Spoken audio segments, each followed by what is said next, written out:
You really think there's a seat for you? You're not blood related, just a daughter-in-law. In front of the lavish meal at the restaurant, my mother-in-law smirked at me, waving her hand as if to tell me to leave.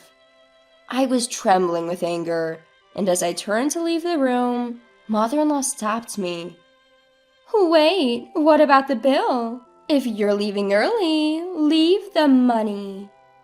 With a smug expression, mother-in-law demanded money from me, and I smiled back at her. Why would I pay for a stranger's bill? My name is Maya, 29-year-old office worker. My husband Terrell is the same age as me, and we were living fairly happy days together. Except for one thing. That was the presence of my overbearing mother-in-law. Not only was she overbearing, but she also tried to impose her ways on me.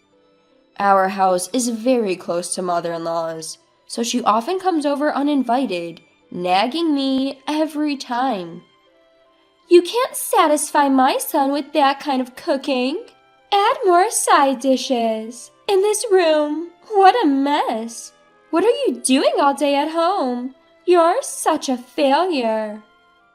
Mother-in-law, knowing that I work during the day, would come in the evening and mock me for being at home all day.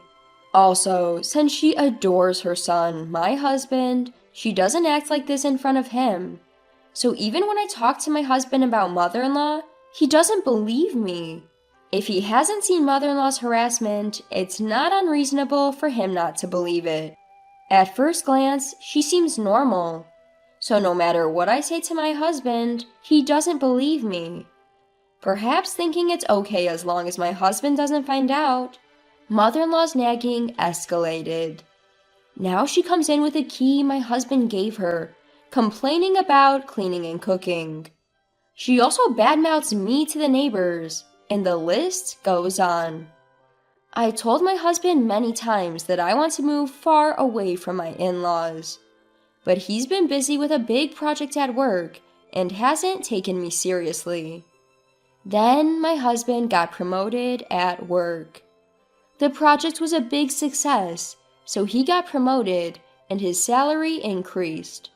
How about thinking about having children now that our salary has increased? I think it's a good idea, but if we're thinking about children, I like a more child-friendly town. There are few childcare centers here and no parks to play in. Isn't it time to move? Finally, my husband gave me a positive response about moving. I was happier about this than the news of his promotion. However, that feeling didn't last long. The next day, mother-in-law came over as usual without any notice.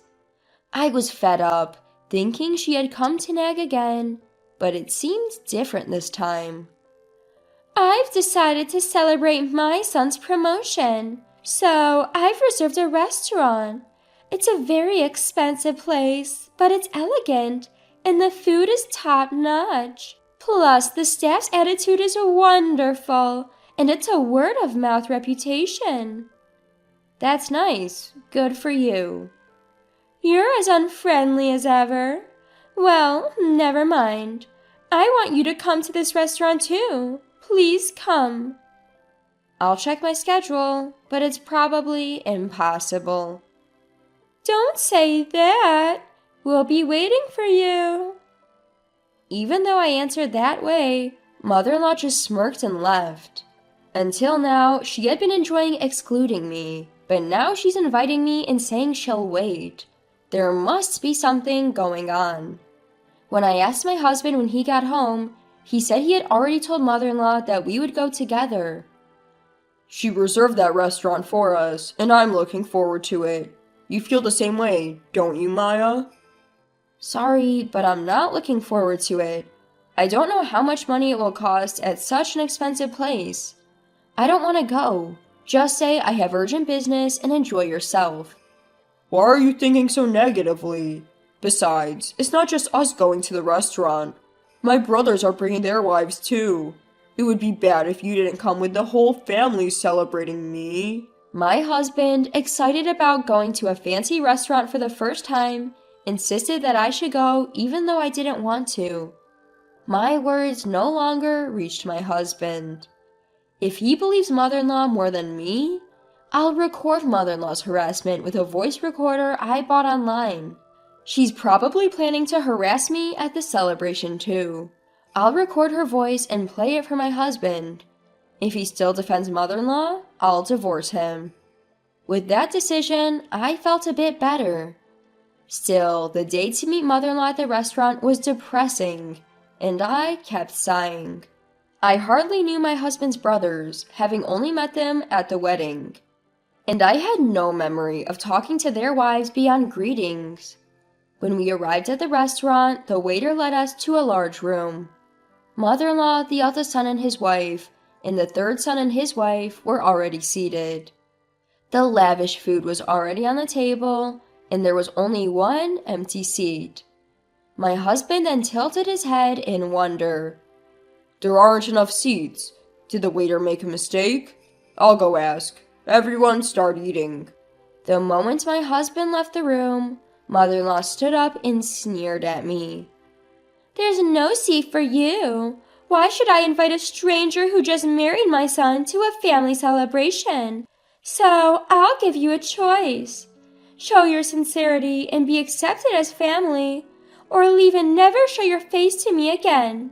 Choose now. I'm leaving, I answered without hesitation, and mother-in-law was momentarily flustered. Did she think I would beg her to recognize me as family in this situation? No way. Listen to the end. If you pay the entire bill here, I'll recognize you as Terrell's wife. You must be frustrated being treated as a stranger, so pay up and become family. I told you I'm leaving. Why should I pay for someone else's family's bill? As I turned my back, mother-in-law slammed the table and shouted, Don't you get it? I'm offering to make you family. Are you okay with being a stranger? Pay up now. I'm fine being a stranger. Since I'm a stranger, I won't pay for your meal. Goodbye. Mother-in-law chased after me, but by the time she reached the entrance of the room from the farthest seat, I was already at the entrance of the restaurant.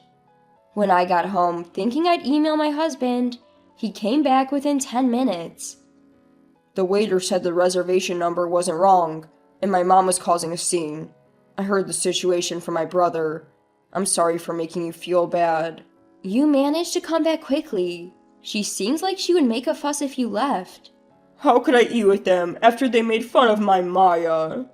My husband quickly learned what had happened after I left and hurriedly followed me home. Furthermore, my declaration that I was fine being a stranger seemed to have awakened the eldest son's wife and third son's wife. They had thought that enduring harassment was something to be endured in silence, but seeing me talk back made them realize I can do it too. In their momentum, both left and their husbands, the eldest and third sons, hurriedly followed. I was expecting complaints from mother-in-law, and within 3 hours, the phone started ringing repeatedly. I ignored it, but it was so noisy that I blocked it, and then a call came from an unknown number. Hello? Sorry for calling so late. Is this Maya's mobile phone? The man on the phone identified himself as a police officer from the nearby police box. According to the police, after being left alone, mother-in-law ate what she could and apparently tried to have me pay the bill later. However, the restaurant already had a negative impression of mother-in-law after the commotion. They refused mother-in-law's request, thinking there was no chance I would come back to pay after leaving angrily. Mother-in-law then called me to come back and pay, but I ignored all her calls. The restaurant suggested she pay by card, but mother-in-law didn't have a credit card and hadn't prepared enough cash for everyone's meals. She tried to call other family members to cover the cost, but no one answered. Finally cornered, mother-in-law started yelling that it was all my fault, and she became furious and caused a scene, breaking expensive vases and flower pots at the front, leading to the police being called. The called police calmed the raging mother-in-law, but she kept insisting she was not in the wrong. The restaurant not only unpaid, but also stuck with a troublesome customer, asked someone to take her home. Feeling guilty about ignoring a call from the police, we reluctantly returned to the restaurant. When we arrived, mother-in-law was being calmed down by the police. Mother-in-law, who had been crossing her arms, raised her eyes and screamed as soon as she saw me. "You good for nothing! This situation happened because you didn't pay the bill. It's natural to help your mother, isn't it? Pay up now!" I was utterly astonished that mother-in-law would say something almost threatening, even with the police right there. The police said that if no one took her home, they would either take her to her in-laws' house in a patrol car or arrest her for dining and dashing. Please take her away. Arrest her or whatever, just make her take responsibility. When I said this with a cold voice, mother-in-law's eyes widened in shock. "How can you say something so cold? I can't believe it. Just pay up. It's bad luck to have a family member arrested." "I don't care. I'm not family, and I don't want to get close to someone who's talking crazy and causing a scene." As I tried to leave the restaurant and leave the rest of the police, my husband, who had been silent all along, glared at me. I understand that what was said and done to Maya was terrible, but is it something bad enough to be arrested for? "You're missing the point. She's in trouble with the police because she dined and dashed and caused a scene at the restaurant. I have nothing to do with it. Or are you saying that I'm the one at fault for not paying for 6 people's meals even though I didn't eat?" My husband fell silent, but he walked past me and headed toward the police and the restaurant staff. I knew what my husband was going to do just by that, so I called out to his back. "If you're going to pay for her meal and compensate her, we're getting divorced. Think about that." My husband didn't respond to my words and silently took out his wallet. I sighed and left the restaurant. I walked the familiar road back home and began packing my essential belongings, preparing to leave. Just before the date changed, my husband finally returned. Mom's not getting arrested. It seems she was really in the wrong, but the restaurant said they'd forgive her if I compensated them and promised never to come back. I didn't have nearly enough money, so I had my brothers come and help. Ugh, I'm so tired. My husband rambled on about what happened after I left, looking exhausted. Perhaps annoyed by my lack of reaction, he came over to me with a sullen look. "Hey, what's with these bags?" "I'm preparing to leave the house because we're getting divorced. I told you that if you defended her, we'd get divorced. You're not going to say you didn't hear me, are you?" My husband looked down at me, packing in astonishment, but then he raised his eyes and began to yell. "What's going on today? You've been acting strange all day. I get that Mom did something terrible, but why do we have to get divorced?" "I told you I'm being harassed, and even when you see evidence and hear other people's testimony, you still choose your mother, who was almost arrested, over me. Is it strange that I want to divorce someone like that? I've had enough." My husband continued to say various things, but it all went in one ear and out the other. I prepared to leave the house and also made preparations for divorce. The next morning, I immediately went to get the divorce papers. When I signed and handed them to my husband, he made a big fuss about not wanting to divorce. But when I said I would involve a lawyer, he reluctantly signed and I submitted the papers right away. I was finally able to return to being a stranger. Afterward, my husband moved out of the house and went to live with his parents. Apparently, he had relied on me for most of the housework, so he couldn't do it himself. As a result, the house became a mess. He disliked the dirty house and canceled the apartment lease, deciding to return to his parents' home. Also, the eldest and third sons ended up with similar outcomes. On that day, when my husband called his brothers to help with the compensation, they each had a big fight with their wives. The wife said they didn't want to pay for something that was their own fault, but the brothers used their savings to help their mother without consulting them. Moreover, the brothers believed mother-in-law's words that they would be arrested because of their unreasonable wives. Their love cooled at the sight of them belittling me, and they were confronted with divorce on the spot. Both of them also returned to their parents' home, saying they didn't want to do housework. In the end, mother-in-law and the 3 childlike brothers returned to the in-laws' house. Thanks to that, they are being laughed at by the neighbors, saying, "All the brothers were abandoned by their wives." Mother-in-law calls such talk nonsense and passionately explains how useful and ungrateful we wives were. The husband heard the story and smugly nodded, saying, "I knew it was the wives' fault. Divorcing them was the right decision." However, I had a decent relationship with the neighbors, and no one believed such talk.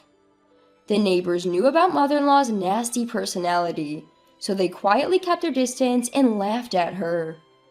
Mother-in-law became known as a mother who failed in educating her sons, and the husbands became famous in the neighborhood as mother-loving sons who defended their mother instead of protecting their wives. Even though the furious mother-in-law and husbands tried to contact me, I had changed all my contact information and moved to a new house. In the end, the husbands couldn't find us and are living their lives, constantly complaining. Since then, thanks to no longer being involved with mother-in-law and the others, my days have become enjoyable. Of course, being free from mother-in-law stress is a big part of it, but making new friends has also been significant. Actually, I hit it off with the ex-wives of the eldest and 3rd sons while going through the divorce process, bonding over our complaints about mother-in-law. Now we often go out for meals and enjoy shopping on weekends. In terms of giving me such wonderful friends, I might even have to thank my ex-husband. The day after tomorrow, we're all planning to go to a new cafe. From now on, we can do what we want. It should be obvious, but it feels more liberating than before. From now on, I want to walk our own lives without getting involved with such people. I'm also grateful to them. I think I would still be living alone if it weren't for them. The reason I'm not lonely now, and the reason I can live happily, is all thanks to them. I'm truly thankful. I hope this relationship continues forever.